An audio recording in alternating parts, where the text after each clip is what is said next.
From being loved by animals, to wanting nuclear pets, and earth-shattering abilities. Hello, Magi here, and welcome back to another episode of Interesting Touhou Facts, the series where I talk about facts from Touhou that I find either fun, unusual, or simply interesting. So without further ado, let's begin the Interesting Touhou Facts number 42. Number 5.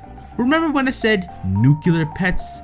It seems like someone was interested in her pets gaining some. As you may or may not know, Oku received her power because of Kaneko. Now Koishi, I'm assuming, was amazed by it, wanting the blessing of Kaneko so she could give her own pets powers, like Satori's pets were given. I mean, why else would Koishi want her pets to have powers that can rival a nuclear fusion wielding Hell Raven that was about to destroy Gensokyo? Because she was bored? Maybe. This fact also confirms that Koishi too has pets just like her sister. What kind of pets they are is not specified. Either way, I'm not for sure if we want to have two nuclear fusion beings and Gensokyo. Number 4. In our current times, when you think of someone with an absurd amount of pets, there's a good chance you're going to be thinking of some old, lonely, crazy cat lady. Well, in Gensokyo, we do have someone with more pets than you can imagine, but she doesn't look like that, that's for sure. Now Satori here is loved by animals. Reason being is that she could understand them because of her ability to read minds. And as you can tell, if you have pets, it's not always easy to figure out what they want. When the Yamas moved the actual site of hell away from the underground, there were many vengeful spirits left over that needed to be controlled. The Palace of the Earth Spirits was built on top of the ruins of the Hell of Blazing Fires, and with Satori as the mistress of the palace, there was no chance of any kind of revolt. Eventually, Satori delegated various roles in the maintenance of the Hell of Blazing Fires to the many pets that had assembled in the palace. And here you thought having a bunch of pets was nonsense. Satori has proven you otherwise. Satori keeps many pets including Blaze Cats and Hell Ravens, which also oversee the general management of the Hell of Blazing Fires. Chief among those pets are Orin, the Blaze Cat in charge of the evil spirits, and Oku, the Hell Raven who manages the depths of the Hell of Blazing Fires. Next time we think of someone who has too much pets, they could be managing Hell itself. Number 3. If you played the main games, you know that the spell cards can be hard, brutal, butt-clenching even. And then there are times when they're so hard that even Zune feels sorry for your ass and has to give you warnings. To showcase this, if you fight Oku in Subterranean, this happens every time when a spell card happens.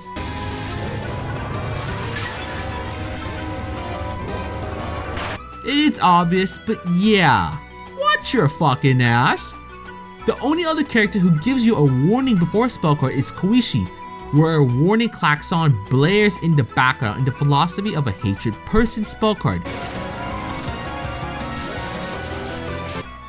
I wonder if Zune's gonna make any new characters that are gonna require special warnings for us. Number 2. For someone whose job is to cart away corpses to bloody hell, you'd think their personality would be a little more apathetic. But Orin does the opposite, really. Orin has an energetic, positive personality. She prefers to be called Orin since she doesn't like long names. I mean, your real name is Rin, right? Didn't you technically make it longer by adding in the O, which in turn gave it another syllable? Or am I just missing something here? Or are you referring to your last name? Regardless of my little spiel, she claims that while it is more fun to take on a pure cat form, she can't talk to humans that way, nor does it seem like she can do her job carting away corpses, which she seems to take a great pleasure in. The idea of a small talking cat that's carting away corpses does sound a little wacky, even more so given the series Touhou is. She appears to have challenged the main character in Subterranean, partly because she wanted their corpse, but also partly to test their strength to see if they would be able to stop Oku for her, and appears to bear no ill will towards them for her defeat. Symposium states that she has no interest in killing humans herself to gain their corpses. She prefers to hunt for those on the verge of death, supposedly because it makes for a more interesting conversation, that I can actually believe.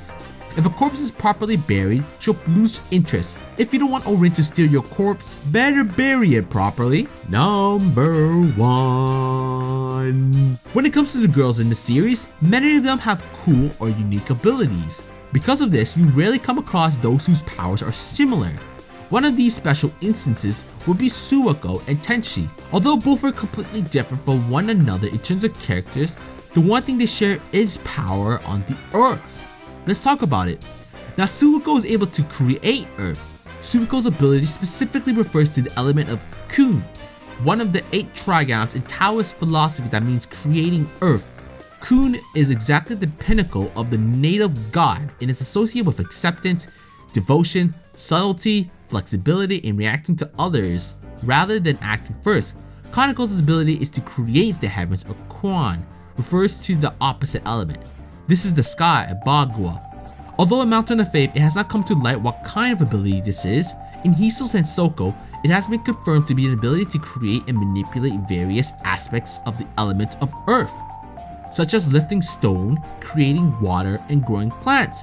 Let's talk about Tenshi now. Now, Tenshi's ability is manipulating the earth, earthquakes, land subsidence, landslides, etc. Her effective range is narrow, but she's able to manipulate them at will. It is similar to Suwako's creating kun, the earth, but Suwako's ability is mainly for the sake of constructing various geographical features and creating countries, whereas Tenshi's ability is mainly a power to calm and cause land-related natural disasters. Since she is able to handle the keystone by this, she's able to calm and cause powerful earthquakes.